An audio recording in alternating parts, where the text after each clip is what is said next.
राधे राधे। महाराज जी, जैसे आपने बोला कि नाम जप करना चाहिए, इनका ये प्रश्न है, कलयुग केवल नाम आधारा, सुमिर सुमिर नर उतरे पारा। क्या केवल और केवल नाम जप से ही कल्याण? बिल्कुल बिल्कुल परम सत्य। हम जो आपको बात कहते हैं वो बचपन से बाबा जी हैं, संतों का संग किए हैं, शास्त्रों का स्वाध्याय किए हैं और स्वयं भजन मार्ग में चले हैं। उसकी सार बात कह रहे हैं। किसका प्रश्न है? उसकी सार बात कह रहे हैं कि नाम जप से ही भगवत प्राप्ति कलयुग में होगी। आब्रह्म स्तंभ पर्यंतम सर्वम मायामयम जगत सत्यम सत्यम पुनः सत्यम हरेर नामयु केवलम। केवल भगवान हरि का नाम ही यहां से लेकर ब्रह्मलोक तक सब मायामय जगत है। अगर परम पद की प्राप्ति, भगवत प्राप्ति, तो एक ही उपाय रह गया है। कृतयुगे ध्यायते विष्णुम त्रेतायाम यजते मखई द्वापरे परिचर्यायाम कलौ तद्धरि कीर्तनात्। सतयुग में ध्यान के द्वारा, त्रेता में यज्ञ के द्वारा, द्वापर में पूजा के द्वारा, कलयुग में भगवान नाम जप के द्वारा भगवत प्राप्ति। ये शास्त्रों में वर्णन है और खुद आप देख लो कैसे यज्ञ करोगे, कहाँ शुद्ध घी इतना मिल रहा। हर चीज दूध घी सब अशुद्ध हो रहे, यज्ञ होना नहीं, और मन इतना चंचल है, ध्यान लगना नहीं। और पूजा की क्या बात रह गई है? कौन सा ऐसे पदार्थ पवित्र रह गए जो हम भगवान को पवा के रिझा सके? इतना अंतःकरण मलिन, और इतने सब्जी तक में इंजेक्शन लगता है, फल फूल तक में सब केमिकल लग रहे हैं। मतलब न जाने किस ऋतु का फल कभी भी ले लो, ऐसी सब वस्तुएं केमिकल। तो पूजा भी न, एक बात रह गई, राधा राधा राधा राधा राधा, राम राम राम राम राम, कृष्ण कृष्ण कृष्ण, निश्चित भगवत प्राप्ति हो जाएगी। अगर भजन नहीं है तो फिर गोस्वामी जी ने कहा, बारी मथे घृत होए बरु सिकता ते बरु तेल, बिनु हरि भजन न भवतरी। या सिद्धांत, भगवान का नाम जप ही जीव को भगवत प्राप्ति करा देगा। पक्का विश्वास करो। कोई संशय? नाम जप में खूब लगो बस। देवेंद्र कुमार जी, जयपुर से। राधे राधे राधे महाराज जी। महाराज जी, मैं जब भी किसी दुखी या वंचित व्यक्ति को देखता हूँ, स्वयं भावुक होकर उसकी व्यवस्था या आवश्यकता की पूर्ति करना चाहिए, मनुष्यता है। कभी कभी ऐसा लगता है कि मैं जब असमर्थ होता हूँ उस परिस्थिति को बाहर निकालने में, उसको तो मन में बहुत क्लेश होता है। इस मन की अशांति को स्वयं में कैसे निकाला जाए कि नहीं, जब ये मैं कर ही बहुत नहीं पा अच्छा लक्षण है, बहुत अच्छा लक्षण है। दूसरे को दुखी देखकर दुखी हो जाना और उसके दुख में सम्मिलित होकर उसको सहयोग देना और ना कर पाने पर हृदय में जलन होना, ये बहुत अच्छा लक्षण है। पर भगवान नाम जपते हैं आप? हाँ, नाम भी जपते रहिए। तो ये जो दया है, ये भगवान की प्रसन्नता का हेतु है।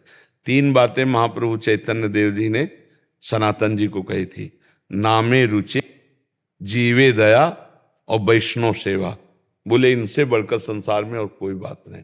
अगर नाम जब चल रहा है, दूसरों पर दया करके, जैसा आप कह रहे हैं, भाव, और संत वैष्णव जनों की सेवा, बोले इसी से भगवत, इससे ज्यादा कोई और साधन बड़ा नहीं। नामे रुचि, जीवे दया और वैष्णव सेवा, इससे बढ़कर कोई साधन नहीं। तो बहुत बढ़िया हृदय आपका है जो दूसरों के प्रति दयार्द है, दूसरों पर ऐसा भाव करे। जब ना हो और हृदय में जलन हो तो वो सब पाप भस्म करके उसे भगवत प्राप्ति के योग्य बनाते हैं। उसमें समझने की जरूरत नहीं, दुखी होना चाहिए, वो होगा हृदय स्वाभाविक। जिसका करुणा में हृदय है वो दूसरों के दुख को नहीं सह सकता है। और यही भगवान की प्रसन्नता के लिए बहुत बढ़िया उपाय है, जीवे दया, दूसरों पर दया करना। किशोर जी, दिल्ली से। राधे राधे महाराज जी, राधे राधे। महाराज जी, मैं पूछना चाहता हूँ कि जिनकी आयु 65, 70 या उससे ऊपर की आयु है, वो बीमार होकर बिस्तर पर उनको पकड़ लेता है, उनका खाना पीना भी मुश्किल हो जाता था, शौच वगैरह भी बिस्तर पे ही करने लगता है। कुछ दिन बाद परिवार वाले सेवा करते हैं, फिर छोड़ देते हैं घृणा भाव से। उस स्थिति में मुक्ति का मार्ग क्या है? नाम, भगवान का नाम।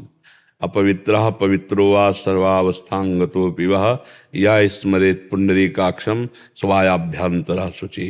वो चाहे शौच में पड़ा हो, चाहे वो स्नान किए हो, नाम भगवान की ऐसी महिमा है, इसके लिए कोई विधि निषेध नहीं।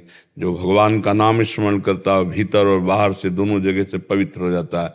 और ये तो बड़ी कृपा है कि ये बात समझ में आ जाए कि कोई अपना नहीं है, और भगवान का भरोसा जागृत हो जाए, अपने कर्मों का भोग जो मिले उसे सह ले और नाम जप करते हुए शरीर छोड़ दे, तो भगवान की प्राप्ति हो जाएगी।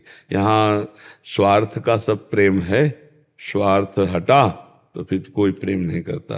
तो ये तो मान लो आप वृद्धावस्था की बात करते हो, हम वैसे भी कहते हैं हर परिस्थिति में जब तक जिसका जिससे काम निकलता है तब तक वो यार है, मित्र है, प्यार है, सब है। और जिस दिन काम लायक नहीं रहा तो ना यार, न प्यार, न मित्र, न कोई संबंध नहीं। ये संसार बड़ा झूठा खेल वाला है। अपने सगे पुत्र अपने बाप को पीट करके घर से निकाल देते हैं, अनाथालय भेज देते हैं। या एक माई आंखों से अंधी थी तो उसका बेटा कि चलो तुम्हें दवा करवाएं, और स्टेशन में छोड़ गया।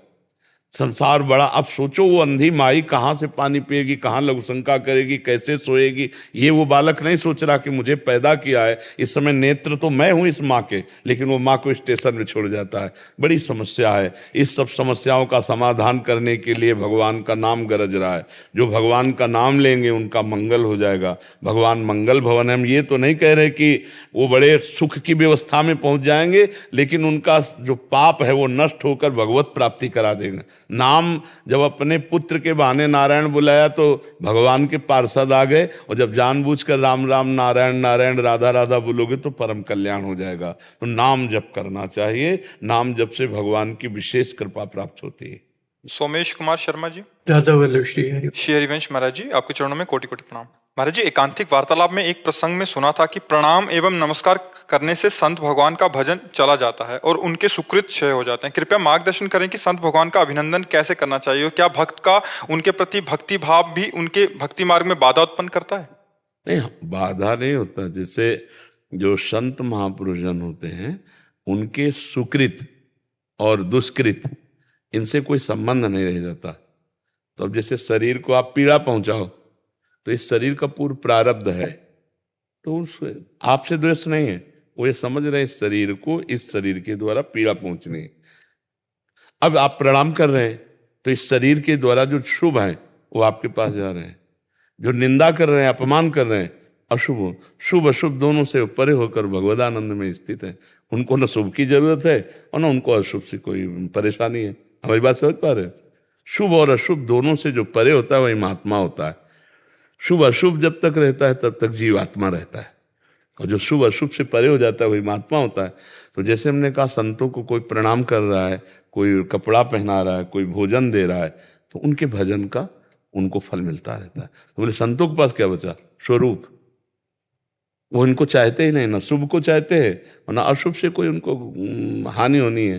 तो अशुभ जो कहीं बचा हुआ है, तो जो कुछ ये संतों की निंदा करते हैं, संतों को पीड़ा पहुंचाते हैं, वो उनके हिस्सेदार हो जाते हैं। और जो संतों का आदर करते हैं, संतों को भोजन, संतों को वस्त्र, संतों को प्रति नमन, वो उनके शुभ भजन के हिस्सेदार हो जाते हैं। वो शुभ अशुभ दोनों से परे भगवत स्वरूप है। जैसे भगवान के ऊपर कोई शुभ अशुभ थोड़ी लागू होता है, ऐसे भगवत प्राप्त महात्मा के लिए शुभ अशुभ का कोई विधान नहीं रहता। तो इसलिए उसमें ये नहीं सोचना कि हम प्रणाम करेंगे तो इनका शुभ हमारे पास आ जाएगा तो इनका घाटा हो जाएगा। समुद्र से आप जीवन भर बाल्टी बाल्टी भर के घसीटते रहो या इंजन लगा के घसीटते रहो, कोई फर्क पड़ता है क्या?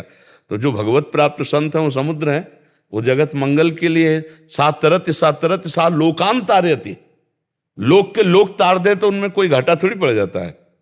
दूसरी बात ऐसी समझ लीजिए कि जैसे एक दीपक से 100 करोड़ दीपक जल गए तो पहले वाले दीपक का कुछ घाटा हो गया क्या है? ऐसे संत